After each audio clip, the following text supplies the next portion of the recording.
Hey everybody, I'm Ross Johnson, your favorite co-host. Welcome back to an all-new. We're not. That's not what. That's not how we do it. That's not what's happening right now. Hey everybody, I'm Ross Johnson. What's the station again? WAYO-LP Rochester. Which I don't know. It is LP, but I've noticed they don't use LP on anything anymore. So I don't know if we're supposed to say LP. But anyway, That's what we were supposed to say years ago, and you know me, how I don't divert from something until someone gives me explicit instructions. I know, but like I've noticed because I was like, are we supposed to be saying LP or not? But like, there's nothing. I mean, in the description of the fine print of the show, it says it's a low power station, but everything on the website and the social media all says FM. So I don't know. I don't know what they care about. I don't know Yeah, if they care about. I'm still going with what they told us during training 6 years ago. Okay.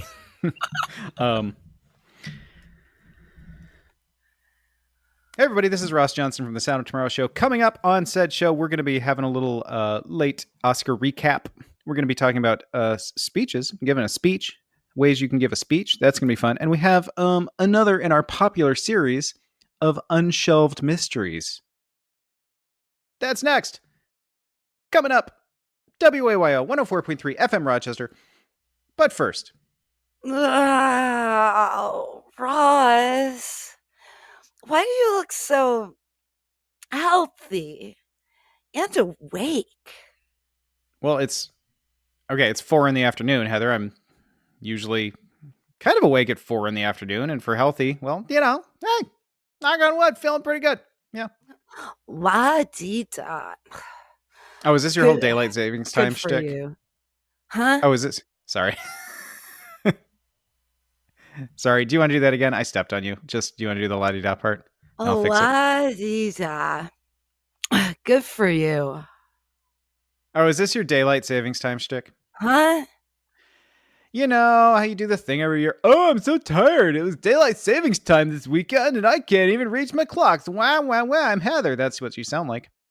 Wasn't very nice. And now I don't do daylight saving time anymore. Boycotting. Well, okay, you can't. You're doing it again. You're always sidetracking me. Why do you look hungover?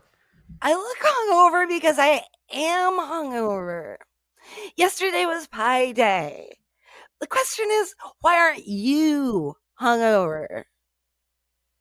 Okay, I get it. You sort of whacked yourself out on sugar yesterday. Sugar. I mean, yeah, I guess. I guess sugar is part of it. Yeah. Stuff's pretty sweet. Yeah. Yeah, a lot of pie for my little co-host, sweetie girl. Yeah, so what did you had like apple or cherry or peach or like a Boston cream or a lemon. Oh, lemon meringue is good. You know what else is good? Coconut cream. Or maybe you had like a chocolate bouffant or like a chess pie. I don't know, a shoe fly, like an icebox pie. Why are you talking about desserts? You know I don't have a sweet tooth. You said you're hungover from Pie Day. What else would make you hungover? Apple pie moonshine. Okay, okay, that tracks. I should have known that. You telling me that you and your handsome husband didn't play the Pie Day drinking game yesterday? Okay, I don't know where you heard about a Pie Day drinking game, Heather, because it sounds like something you just made up probably yesterday. It was on NPR, some podcast or something. The Sound of something, maybe? Anyway, what you do is, and I'm perking up a little bit talking about this because it's a fun game. It's a fun game. So on Pie Day, you get your bottle of apple pie moonshine and your trusty shot glass, and then get ready for math. Or maybe not math, maybe just numbers? Okay, so you celebrate Pie Day, but you don't know what pie is. Public school, remember? So it's easy. Plain old pi is just 3.14. That much I remember from geology. No. Doesn't matter. Start off 3.14 shots of apple pie moonshine. Now, if you're not going to play the game right, you just stop right there. Okay, now actually that sounds right to me. 3 and a little bit of shots of moonshine that's probably enough for anybody and possibly too much for most. So I think that sounds good.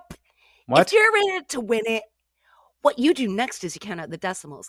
Like after 3.14 is 3.1415. So then you have a 0.0015 shot of apple pie moonshine. And then there's 3.141592. So then you have a 0.000092 shot. And like pi goes out to over 1,000,000 digits and counting. So like, you can start first thing and go till midnight if the moonshine holds. Okay, so I mean, it seems like so what do you do? Just I don't know why I'm asking this, but what do you do when the apple pie moonshine runs out? Switch to gin. You don't go to bed. Okay, yeah, that's what I figured. Right. Yeah. It seems like you'd go on for a while, this thing. Pie Your day. life. Your life. Happy Pie Day, Ross. You're something else. Yeah. Yeah. It was yesterday, but that's fine. I know, that's why I'm hungover. Hey everybody, I'm Ross Johnson, your favorite co-host. And I'm Heather Dykowski, the babe with the power. You are listening to The Sound of Tomorrow on WAYO LP Rochester. That's great. Hi. Hi. How are It's you? a fun time. It's a great day. It's good stuff. It's good things happening, good things afoot. Absolutely. You know what? I'll. You know what? Let's start out with how are you? You're good. You're feeling I'm good. I'm great. I'll just assume you're good. Yeah, just assume I'm good. I won't wait for the answer on that. Why? Why not? Why won't you wait for it? No, I'm good. I don't know, because it's either you're either good, in which case we're covered, or you're bad, in which case I'm you know, good it's and on the I'm air. well, It's not. but It's sometimes I'm bad. yeah. It's not really a good time to talk about being bad. So I mean, It's- bad versus well versus unwell. right. So I'm just gonna assume you're fine. I'm fine. You're well and good and fine. Sure. So Heather, Ross, you know what's going on in my life? what's going on in your life? There's a brand new unshelved mystery. Remember, since Yeah, we didn't true. make we Oh, the never made a thing dust. for that, we never made an intro for that in 10 years. That's me. So it goes, and that's me I pull off the mystery off the shelf, and it's unshelved, and then you blow the dust off. But then I just added to it with my own Foley work because did you hear me go, yeah, true? I did. I think I we did, should and put that's- that in. I think it's cute. it's Because you blow really- the dust and then I sneeze. It's sort of a 3D concept, really. A sneeze is too.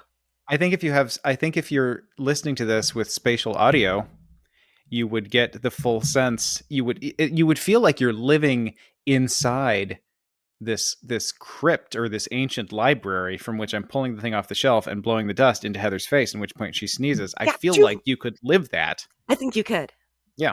So Yeah. Yeah, I think we've definitely created a real audio sensation. I would love it, Heather, if you would go back with me to 2560 BCE. Oh my goodness. I'm wearing a animal skin. Not quite. I've got a club. I mean, I guess animal skin. Is Smiling Donna there? My saber-tooth friend. I guess animal skin is pretty I guess animal skin is pretty broad, because It like really is. people wear like leather jackets, which is kind of Sure. wearing an animal skin. So I guess you could be. This is ancient Egypt. This is Old Kingdom ancient Egypt. So we're pretty well, we're fairly, relatively early days of Egyptian civilization, but pretty well established. They're All building right. pyramids. So I'm We hanging got out stuff with going like the stat and not Smiling Donna. on. Right. Okay, Sure. sounds good. Sounds good. Let's say that. Always got a cat. Can't be a cat have lady a- without one. You have a charming headdress. Beautiful. I'm excited. So you got a pyramid, and you're like, I'm building a pyramid. And what do? Your pyramid. Well, Heather, there's new information.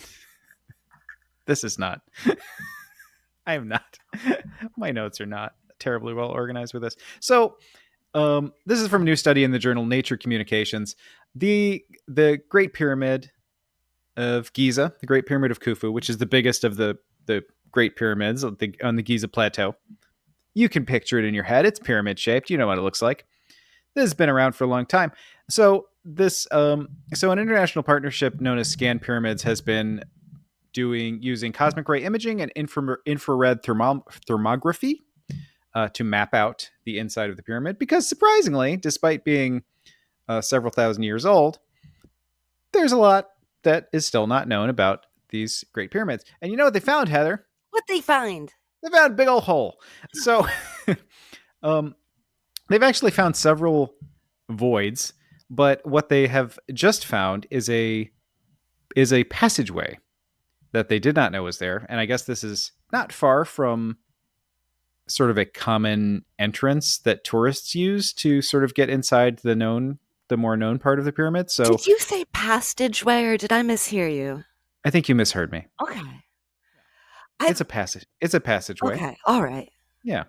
So they have discovered this using the thermography and the imaging. They have discovered this passageway. They're currently using little endoscopes, little cameras on the little cameras on like goes Yes. like in your colon. Right. Like in my To colon right now, in fact. For Absolutely. those of you listening at home. Right. So feel free to enjoy that imagery for a while. And trying to figure out where it goes. So there's a lot of stuff inside this. Again, this Great Pyramid is not terribly well understood in a lot of ways, despite being looked at and studied for thousands of years. So no one knows where this passage goes anywhere, or if it goes anywhere. There is speculation that this could lead to an unknown tomb, which would be, of course, very exciting. There's also speculation. There's also slightly more boring speculation that it is these voids and passageways that they're sort of discovering now were just ways to kind of keep the weight down. So Okay, yeah. they sort of build in air holes basically to Sure. keep, to not add extra weight. I Interesting. mean, So with these voids, they're yeah, not visible from the outside, which is why no. nobody has seen them.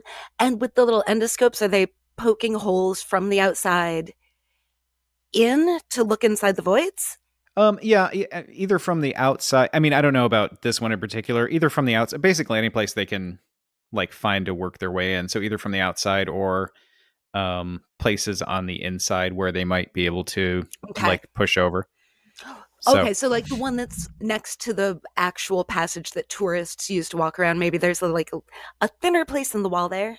yeah. Gotcha, gotcha. Thank you. So I assume they're not drilling. I don't know for a fact exactly how they're doing that, but I would assume they're not. They're pretty cautious about. I Well, assume that they're was not my thought. drilling giant holes or anything. Yeah, because I feel like back in the day, it was perfectly fine to like dynamite a pyramid to get inside it.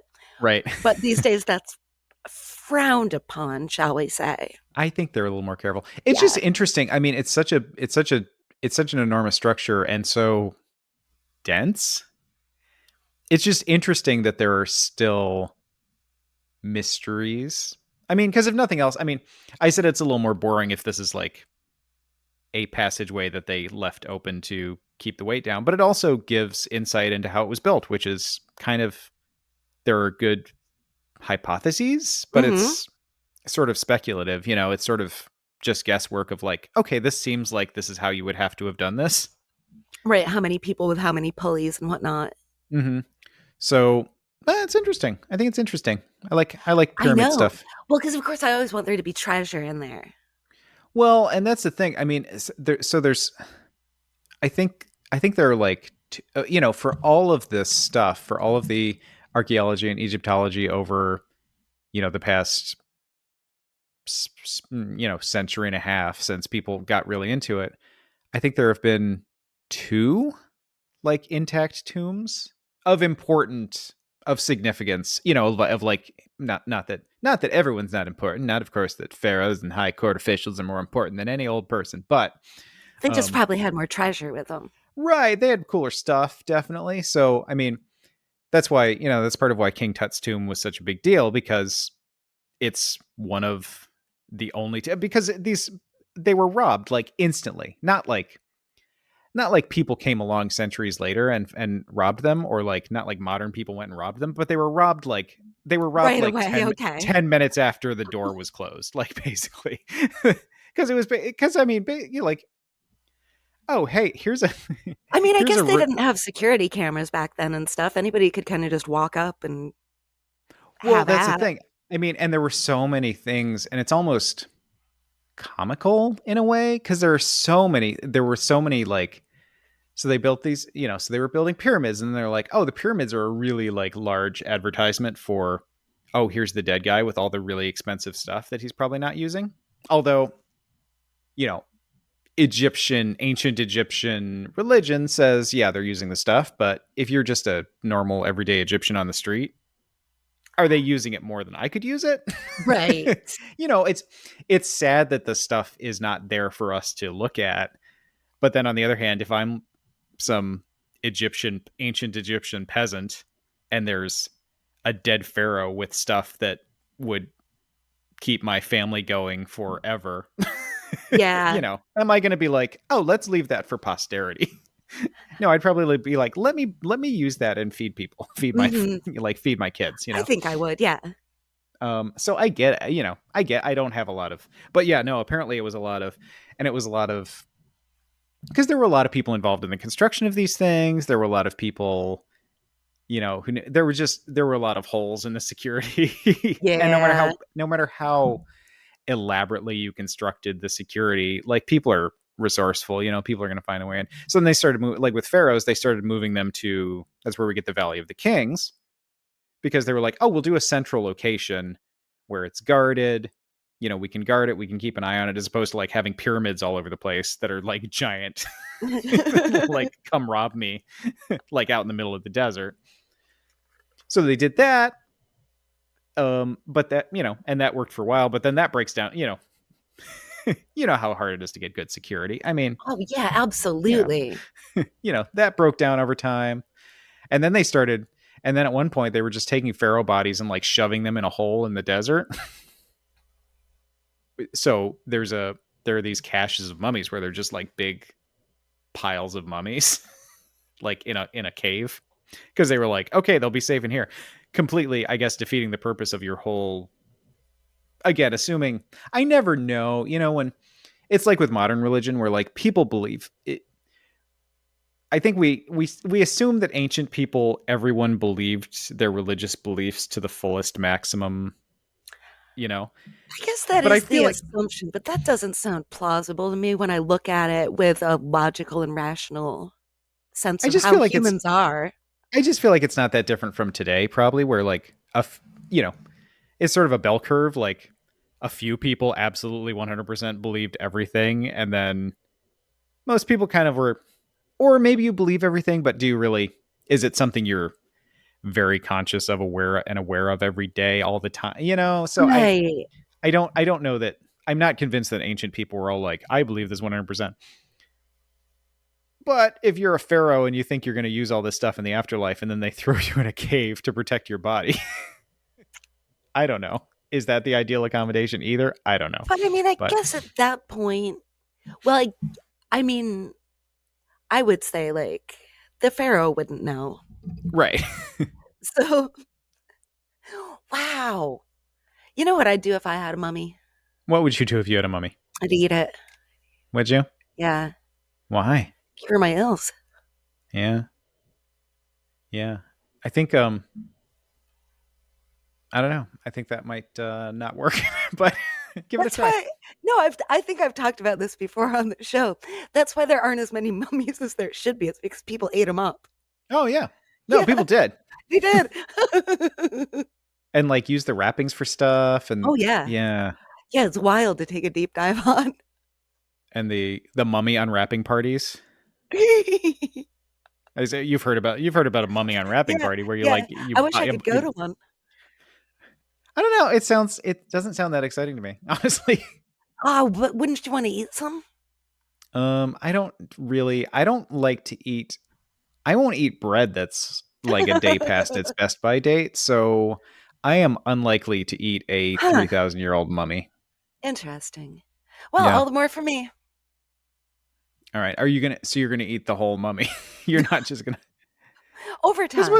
I think this was more of a situation where, like, am I correct that this was more of a situation where they're sort of ground into powder? Yeah. And then you'd mix it in a drink. I don't think you would just gnaw on their hands, right? Well, I don't know what you would do. Well, that's the thing. I was going to say most people might do one thing, but others of us might opt otherwise. All right. Depends on how hungry I am. Listen, I think it's hard to come by mummies these days, but I guess I wish you well with that. Thank you. Yeah. I feel good about your prospects there. Yeah. So speaking of parties, Yeah. there was a fun party over the weekend. And it was not a mummy unwrapping party, unfortunately. I thought it was going to be when you invited me, but instead it was an Oscars party at your house. I'm sorry, I tricked you with that. I didn't mean to. I didn't mean to imply that there was going to be a mummy unwrapping. You know, the thing, it's I could let not, you. I could it, let you take off my band-aid if you want. I would help with that if you needed me to. Thank you. It's not wholly your part because anytime I get invited to a party, because I don't get invited to many, probably because this is my reaction, I Right. start demanding to know will we be unwrapping a mummy? Yeah. And I It's off-putting, honestly. right, I know, and I'm trying to curb it. I'm just very interested in this movie business. So it's not 100% your fault. I think you were pretty clear. It was an Oscars party where there would be snacks and friends, and we would be watching the Oscars. But I wanted so badly for it to be a mummy unwrapping party that I planted that seed in my own mind. That's Right. why I was disappointed. I would say even if I hadn't specified, maybe don't go in assuming that we're going to be desecrating a corpse. I don't know. Just try not Well, to get maybe that in your head. someday I'll get my wish. Yeah. What did you think of the Oscars? So on the whole, I will say the event itself, it was fine. It was fine. David Byrne performed. I was really like that was the highlight for me. Yeah, I really like seeing David Byrne. that's exciting. Um, the best part really for me was like just seeing all the people who were there. You do like people I do like and people and and dogs and seeing all the desiccated corpses. dogs. Oh, See, people that that's were at the party, the not people who people were that at were the on party, TV. not at the no, Okay. I don't. That's the thing with me. I mean, I had seen two of the movies that were up for an Oscar, which for me, I think everybody will admit, like, Heather goes to the movies now? What? I think you sell yourself short on this all the time because you're always like, "Oh, I've only seen two of the movies." I think that's probably about average. Wow, is it? I don't think that makes you like I don't think that makes you some troglodyte. Oh, good. I'm glad of that. Yeah. Um, because as much as I like my reputation of being a real weirdo who never leaves her house, I find that that's not exactly app anymore.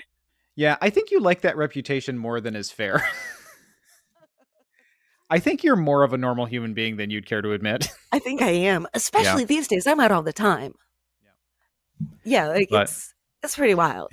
there was an interesting so we don't need to go through all the Oscars, but there was an interesting um so I have loved Michelle Yeoh for in my entire life. That's an exaggeration, but I love Michelle Yeoh. So I was very excited to see her win an Academy Award. It was sort of funny because the Oscars are not necessarily, the Academy has not necessarily historically been, um, champions of diversity, I would say. I And I will tell you this on my calendar for the event. I I have written Oscars so white. yeah, Yeah, they were talking about this a bit on NPR the other day. the hashtag from 5 years ago. Yeah, yeah, from Yeah. 5 years ago. But just how okay, it's gotten better, but not really. Yeah, it's gotten better, but not really. It's, it's the kind of thing where, you know, it's the kind of thing where it's hard to track from year to year, right? Like it's the kind of thing you look at like over a span of years because at any given year, it's not like every category, needs to have like, oh, well, we need one Mexican American and one, Mhm. it's not like, so you're not going to have, there could be a year where it's like, oh, all, everyone is every nominee in this category is an indigenous American. Is that diversity? I don't know, but you know what I mean. Like, so in any given category, any given year, it's hard to pick out. But then you look over a span of years, and you're like, oh no, this is very white Yeah, all the time. right. Yeah. But it's sort of funny because especially some right wing type people were very upset because Oh a lot no. of a lot of news sources were sort of stumbling over the fact. So Merle Oberon, who was, and I'm forgetting now, so I'm going to look it up real quick while I'm talking. But so Merle Oberon was an Academy Award winner in like the 40s, um, and she was I just want to get this. I want to get this right real quick. So she was part Asian in some way. I can't find that really quick. So, but she was of um some kind of nebulous. I apologize. I just don't. I had it up and it's gone, and I've forgotten. So I apologize to Merle Oberon fans. But so she was part Asian, but never identified in that way at all, and sort of kept it a secret. I don't know if it was a secret. It was just not talked about. She, as far as anyone was concerned in Hollywood, she was totally white, right? Mm-hmm. And as far as anyone knew, and also it was almost, with like the Hays Code and the production code and sort of movie standards of the time, that was like black people and white people being in relationships was strictly on paper, letter of the law, forbidden. Right. Um, Asian people, it was a little more. I think with World War II and people marrying, like, soldiers going off and coming back with, women they married in Japan or the Pacific Islands, or that kind of thing. So I think it was a little more flexible with that. But what I'm getting at is, if you were an actress that was known to be non-white, and by the standards of the time and by the standards of an awful lot of people in modern time, it does not take much to be completely non-white. If you, Mm-hmm. again, it's the blood quantum. If you have a drop of black blood, if you have a drop of whatever blood, you are excluded entirely from the white people club. So if that were the case, suddenly you're sort of not eligible for a lot of romantic parts, because if you're an Asian actress, then you are most likely only going to be paired with Asian men. But then if you look like a white lady, Mm-hmm. that's going to make people nervous. So the point with that is there are understandable reasons why an actress of the time would have wanted people to think she was white, right? Yes. Um, it, so to get back to Michelle Yeoh, it was sort of funny because a lot of news outlets were sort of stumbling over this Asian first, because they were trying to figure out how not to, like, she's first Asian, but there's an asterisk, sort of, because there was sort of one before. So what some of them were saying was the first actress to identify as Asian, and a lot of people took this up as like some sort of woke PC. Oh, now you just Oh my. identify as your race. So there was a Oh my. lot of there was a lot of yelling and screaming about that, when it was really like, no, they're just sort of stumbling over like how to acknowledge the significance of this, but also there's a little bit of a little bit of an asterisk on that, Right. because you And can't really respect say historical context. right. So that was one of the things that was swirling around that, and that's always sort of amusing and interesting. But yeah, I mean, I sort of like, even if I didn't necessarily, even in cases where I didn't necessarily see the movies, or I don't necessarily think these were like their best performances, or maybe they were the best people in the category to win this particular award, I sort of like all the people that won, pretty much. Um, like I love Jamie Lee Curtis. I think Yeah. Angela And Bassett is also that's an incredible actress who also deserves an Oscar, and she didn't win, and Jamie Lee Curtis won. But I feel like Jamie Lee Curtis is also an amazing actress that mhm. deserves an Oscar. So So the I would weird have. thing for me is, why do I love Jamie Lee Curtis? Because I Um, don't think I know her work very well, but for some reason, every time I think of her, I'm like, yeah, she's great. oh, I don't know. I mean, she's been in things since the '70s, so I'm sure you've seen her in something. There's there's a number of celebrities that I'm I'm like that with for some reason. Like I hear their names and I guess there are also ones where I'm like, ew, but I couldn't tell you why I think ew. Yeah. It seems strange to me because I got really excited when Jamie Lee Curtis won. But then I was like, why? Maybe Why you do I just like the like her so maybe you much? just like the yogurt commercials. That maybe that's it. Okay, now I feel like I have heard her say some funny stuff. Yep. Yeah, and I loved the movie Everything Everywhere All at Once. I want to see it. Was Jamie Lee Curtis the best? Was it her best performance of her career in that movie? I'm not sure that it was, but I'm just fine with her having an Oscar. So, Well, and they were saying on NPR the other day too, the Oscars is still it's a popularity contest. oh sure. Like it's not really based in any kind of like analytical reality. Like there were this hint of performance, that hint of performance. There's no science to it. It really is like, who do you like best? Right. I mean, it's just any given person just watches is, you're supposed to watch the movies and then you just decide which one you like the best. So it's that Yeah, can be based on anything. right. Absolutely. It could be based on so much. Maybe somebody really liked Jamie Lee Curtis's costumes and went like, she was the best. Right. Like, well, the costume design was the best. Nope, best. And Yeah, I don't really get worked up about, because there's always stuff about like, oh, did she win the prize but for the wrong movie, or she should have, I'm always sort of like, I mean, it's not, it stinks if you're in that particular category in that particular year and you gave like a great performance, but you're up against somebody who gave an okay performance, but people just kind of feel like they deserve an Oscar. So that can stink depending on in specific circumstances, but I don't get too worked up about. I feel like when they're writing your obituary, they're just like Oscar winner. They're not like, oh, one right, for this specific movie, which was fine or great. right. So Oscar winner for a somewhat mediocre performance, but everybody agreed she right, deserved an Oscar that year. right.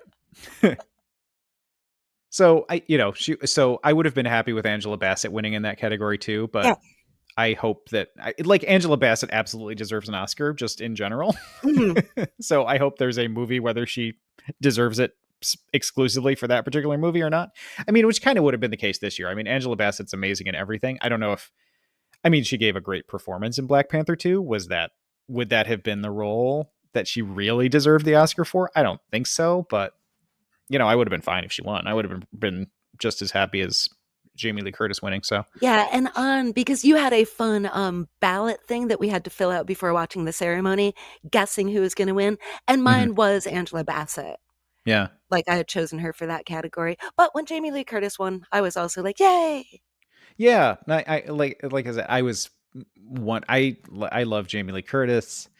I love I love those Halloween movies. I'm just I and she seems like a cool person. When she was talking about how before the Oscars, she was talking about how she wasn't going to the dinner for nominees strictly because it starts at 7 and they don't feed you till 9 and there's just no way she's going to be able to stay up that late. Yeah. So, which I was like relatable. I mean, if I were nominated for an Oscar, I would probably go to the dinner and suck it up, but relatable. I'd be sort of mad about it. Yeah. I mean, that was funny. And you said that they were trying to make it all like, oh, well, is there a problem with the dinner? And she was very clear, like, no, it's just so late. It's just really I can't late. make I want to it. go to bed. I'm tired. Yeah. So, So there's something I will say this for the listeners out there. I was ready to talk about this in more depth, but there was more controversy. And I've been looking into this a little bit too. That movie The Whale, which neither Ross nor I have seen, so yeah. we're not going to speak about it in depth because we don't have firsthand experience. And I'm thinking it's likely we won't. I don't know. I don't know. I mean, I there's been so much swirling about it So much that swirling. I'm curious. I but I'd like to hear what you have to say because I know you have some thoughts on at least what people Yeah. have been saying with regard to it.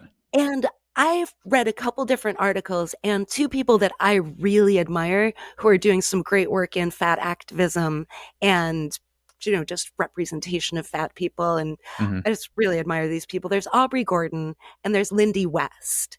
And if you're interested in what they're saying about it out there, give it a Google. worth reading. Lindy West has done what, as I began reading it, is a typical hilarious Lindy West recap of The Whale. And that's at buttnews.substack.com. And she's Okay. released that from behind a paywall. So that's, I mean, it's cool, it's funny, and it was definitely giving me a very sardonic take on what the movie was, but it Hmm. also tracked with everything else that I had read.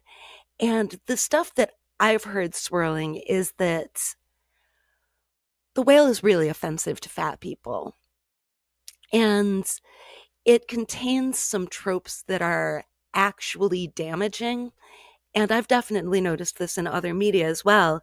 And I think for myself, it's very interesting to be aware of these things. Because in The Whale, it's presented, as far as I understand, as like, look at this poor, nice, sad, fat, lonely man who's definitely going to die really soon because he's so fat. And Hmm. then we all cry. There's not a lot of actual character development of the man as a man. It's not multifaceted like people generally are. And then another thing that was noted in the commentary I read about it is the protagonist uses mobility assist devices. And when the protagonist uses these, his friend, oh, her eyes tear up, tears fall down her face. And I feel like that's very normalized, that those things are portrayed with a stigma as though it's sad. It's sad someone needs a walker. It's sad someone needs a grabber. It's sad someone needs a wheelchair. When in all reality, these things help people get around. And one of the authors that I was reading said, like, do you get sad when you need to see somebody using the stairs? That's a mobility assist. You're not climbing a ladder to get upstairs. You're not climbing a rope to get upstairs. You're using stairs. Yeah. Yeah. Um, so I'll tell you what springs into my head and this is just sort of I hate playing devil's advocate. I'm not really doing that, but this is maybe a little bit of a counterpoint because again, I haven't seen the movie, so I don't know how it's portrayed. And I feel like it's probably bad, although I think Brendan Fraser is an incredible person, an incredible actor, and a great human being. So Yes. again, And I will say that both authors that I was reading, they don't cast aspersions necessarily. Like, they don't cast aspersions on Brendan Fraser's character. yeah, And I think it's Lindy West who even says that she's always had a soft spot for him, thinks he's a good guy. Like, and now go, because I might have a little bit more to say after that. so it- I struggle sometimes, and again, I haven't seen the movie, so I can't speak to that. Um, I struggle a little bit sometimes because I think that for a for a previously non-disabled person who becomes disabled, I think sometimes there, and I'm not saying that's what's happens with that thing. So I'm just sort of I'm not saying that that's what the what you're describing is saying, but sometimes I think those are dramatic things for people, and I hear a lot of like I don't know. I go back and forth a little bit, and it gets down to very specific points with me in narratives because um I've seen disability narratives where like any sense that the person is upset about what has happened to them or their disability or their, having a need for a mobility device that they didn't necessarily need before. While that is all, while it's our society that stigmatizes that, I don't know. And I've even heard this from like people who are describing their real life experiences of Uh what huh. happened to them. And I think I get where you're going with this. And then I hear, then it seems like then sometimes people, and again, I'm not saying this is what you're describing, but this is just what's coming into my head a little bit. Um, People will get mad at them sometimes for not, Yeah. for like stigmatizing disability or being, being upset about their mobility device. And I think, coming to terms with disability, yes, part of coming to terms with disability is dealing with the societal stigma about disability. So, having narratives that push past that is really important and significant. On the other Yes. hand, in real life, if people are, if people are dealing with a disability, that especially one that they haven't dealt with their whole life, or Mhm. or a new situation, I think that can be really upsetting. It can be sad, it can be stressful, it can be traumatic, it can be, finding out you have to use a walker could be really upsetting, as much as, again, that's a thing that is useful to use. And, in our healthcare system, you know, good for you if you need a walker and can get one, Right. Yeah, or a mobility definitely. device, so so there's all that. But so I again, Yep. I'm not I'm not, this isn't really a counterpoint to what you're saying. Just it's It's something I have my ears open to sometimes, right. because, are we stigmatizing someone for feeling bad about something that maybe it's okay to be sad about? Maybe it's okay to feel a little traumatized by. Um, do we also need to push past those narratives and and realize that some of the trauma associated with disability is the stigma about disability, but some of it is also a dramatic change in my life, potentially. Right. Again, if you're talking about a situation where someone is, an accident or a medical condition Right, and that someone's suddenly not familiar someone with, can no longer move like they used to. yeah, that's a traumatic change, and I think that's fair to acknowledge that that's the case. I think definitely in this context, from what I understand, it's not that the character goes to use his walker and then starts talking about how much he dislikes that he needs it and wishes that his life were different. From how it was described, again, haven't seen the movie. I am reading the words of people that I trust Mhm. and people I've followed for Aubrey Gordon, probably only a couple years, but Lindy West, decade plus. So I'm more familiar with these folks' work than just some rando where I ran across an article and I have no idea who the author is.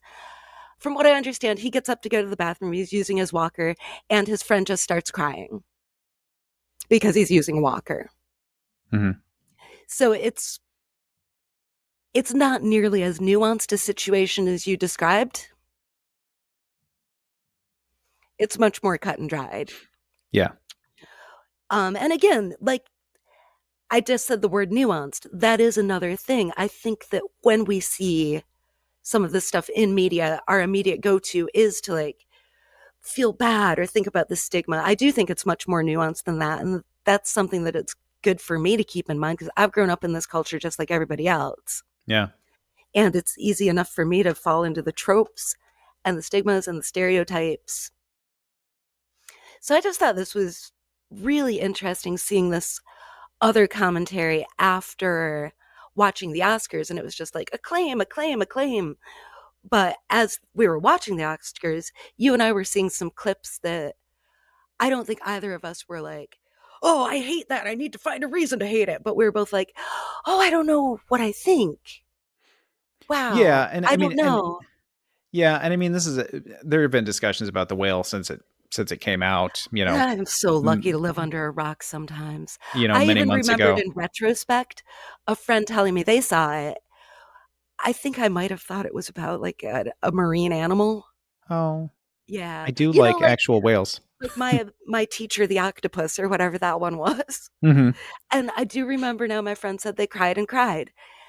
My teacher, the octopus, made me bawl. Like I Absolutely. could not freaking keep it together for that movie. So I fear that's how deep my level of ignorance was until the other night when we were watching the ceremony. Yeah. I'm curious about it. I almost feel like I'd like to see it just to be clear Maybe we should have a what my watch feelings party. are.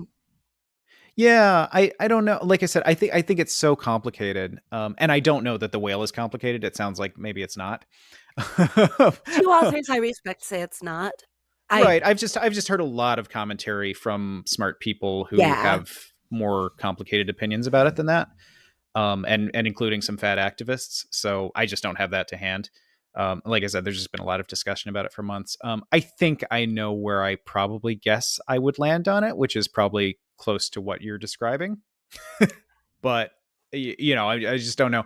I but it does get, you know, it's it's it's complicated to deal with disability, and I sort of liken it to, I guess, with a lot of, I think about movies that deal with queer issues and queer Hmm. people. Well, and this also, the protagonist is also a gay man. Okay, yeah. I mean, but movies that deal specifically, with, movies that are more focused, movies that are more focused in that direction. There's, it can be, being queer can be really, there are things that can happen to you. You can be really upset about it. It can be traumatic. It can be sad. It can be terrible. Heaven knows. Um, are those the only narratives that we need? Absolutely not. Yeah. Is that the only story? Absolutely not. So a lot of times it's, um, it's not, there are individual pieces of art, but then there's also the broader picture of like, okay, you just need more of it. And Hmm. Hmm. that's where, Yeah. when you talk about fat issues, when you talk about disability, we just need more of it. We just need more of it so that there's room for individual stories that are where, you know, you can have a story about a sad person. It's like, it's like every queer movie in the 80s at one point was either like you have AIDS and you're dead, or you're a serial killer. Hmm. And those were like the two things. And like it's fine to have, I mean, like stories about HIV AIDS are important, and it's okay to have a gay villain or a gay serial killer in a movie or whatever. That's not inherently offensive, but when that's all it is, Yeah. because you have so little of it and that's all it is. So that's part of it too, is if there were more movies, if there were more movies that dealt with fat issues, or more movies that dealt with disability, then you can have a bad one and it doesn't matter. I mean, not that it doesn't matter, but it doesn't tip the scale. It doesn't have a, it doesn't have that societal impact where like, oh, well, there's one movie that deals with Hmm. disabilities and it's bad. Yeah. So that's what we have to live with for the next 2 years or whatever until there's another one.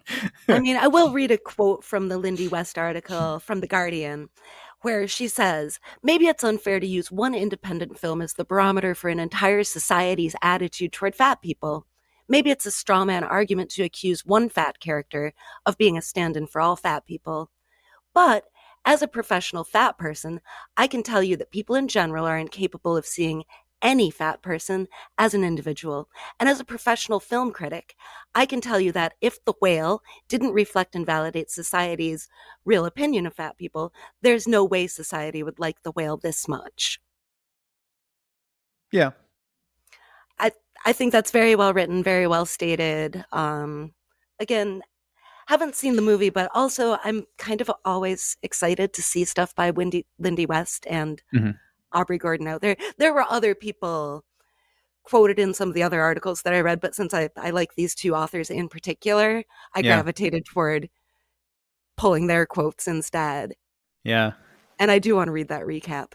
Again, if anybody wants to check it out, it's at buttnews.substack.com, which I just like saying. I know you do. Yeah, no, I mean, I'm I'm glad it's something that people are talking about. Me too. That is really good because I feel like this isn't a newer topic, but I feel like it's being more broadly discussed. Yeah. Like I heard commentary on NPR about this very issue. I'm not sure that would have come up, say, a decade or two ago. Yeah, I don't know. It's I know I there have been people working in fat activism for forever, yeah. obviously, not to discount their work, but I don't know, maybe the internet's made it easier to find and spread or Yeah, well, and it's always it's the type of thing that's like disability, and I'm not necessarily conflating the two things, although they can be. Like disability, it's a kind of thing that it's a category that, anybody can be. The good and the bad of it is that it's a category that anybody can be, and that Mhm. sometimes people can move in and out of. Right. So, Yeah. and that's good in the sense that, I mean, it's good in the sense that you have a broad array of perspectives. It's bad in the sense that, I think it complicates efforts to, I don't know. I think it's the kind of thing, I guess the fact that you can, you're not going to become black, or you're not going to become queer all of Mhm. a sudden. But I think it I think because it's I think there's maybe an extra level of fear that maybe feeds into the stigma, because again, you're not gonna, you know, you might be an anti-Semite, but you're probably not gonna like turn Jewish tomorrow. I mean, Yeah. I guess you could technically if you really wanted to, Oh, but you could, but you probably um, wouldn't choose to convert. right, you're not gonna turn black, you're not gonna turn queer. Right, yeah. But you could become disabled tomorrow. Yep. You could become fat in the future. So I think that, I don't know. I think that that fear of a thing that could happen to you that's already stigmatized, Right, and I and think I've therefore heard you fear it. this. Yeah, I think I've heard that in other contexts as well, and it does ring true. Yeah. So it's a really, I don't know. I think those are really and they're so broad. I guess like any category, any sort of category, any bucket you can put people into, but if you think of like disabilities in particular, it's such a broad, people's experiences of disability are so broad. Mhm. It's where it gets really complicated, and it requires a lot of nuance to talk about, because and again, I guess that's like anything else. I mean, like being black is so broad, and being, Right. queer is so broad, and being Jewish, but Being a woman. um being a woman, absolutely.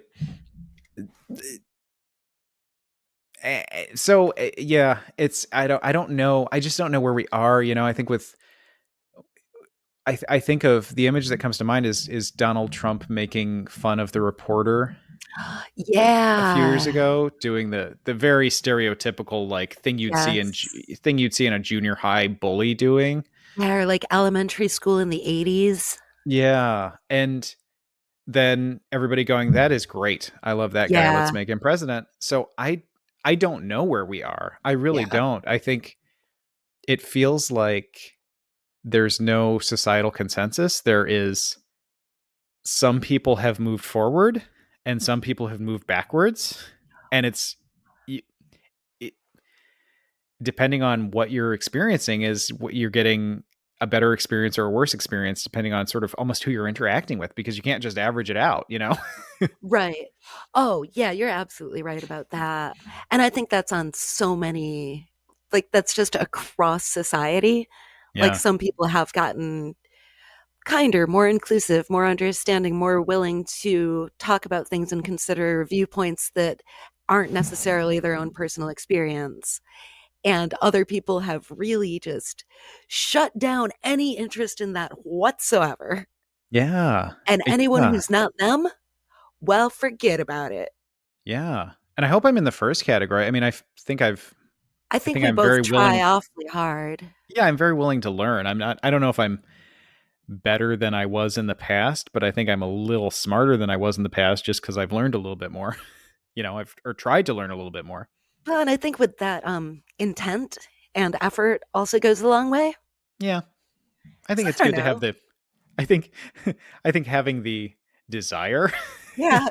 to, be a little nicer or be a little better or learn a little more is, maybe it's not half the battle, but it's maybe half the battle. Yeah, it's gotta be somewhere up there compared to I've learned everything I'm ever gonna learn in my life, and now I will actively reject anything else. Yeah.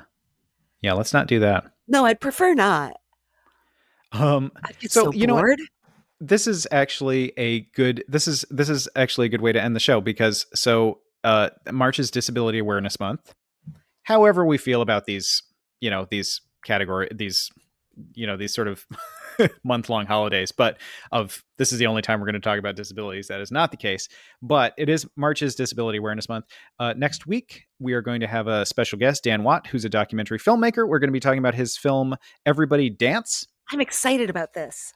Yeah, so check in next week. We're gonna have a special, with COVID and all, we haven't had a lot of guests lately, so this is going to be very exciting. This we could make complete fools of ourselves, but Dan Watt is not going to because he's amazing and wonderful and He's has a great not. movie. So And I'll tell you this, I love dancing. I know you do. So I'm ready for this. I I'm know a you big do. fan. Yeah, Let's so get we'll dancing. save those speech writing tips closer to wedding season. Absolutely. Just keep those notes close to hand. Thank you, everybody. Join us next week on WAYO 104.3 Rochester.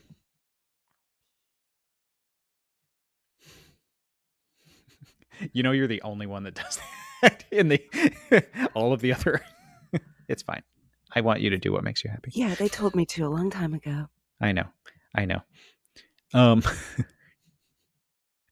just feel like it's, for me, I like saying FM because it makes me feel fancier. But I know, it is fun. I want you to feel what you want to feel. That's like, I like to say that I'm going to be on WFMU as well. I'm really going to be on their streaming site, Sheena's Jungle Room, but it makes me feel so cool to say I'm going to be on like WFMU. Absolutely. Yeah. I heard, though, you were supposed to say you were going to be on the streaming site. You know, I was told. I have not gotten the rules yet. All right. I bet you don't have to. I bet you can say whatever you want. I don't know. I think Austin does always say Sheena's Jungle Room. Yeah. When he's doing his shows. It's cool either way. I know, it is cool. All right. Pumpkin pie. Oh, shake lemon pie. Christmas peppermint pie. Strawberry pie. Sugar pie. Bubbleberry pie. Blueberry crumble pie. How do you know so many pies? Same way you know all those digits of pie. Oh, you Googled it. Yeah, lamprey pie. You can have a fried steak pie supper. Whoa. Have a ham pie. Oh, cut it out. Don't make me 4 and 20 blackbirds, you. What? What? What? I don't. Are you still there? All right. Bye, pie. Love you, pie.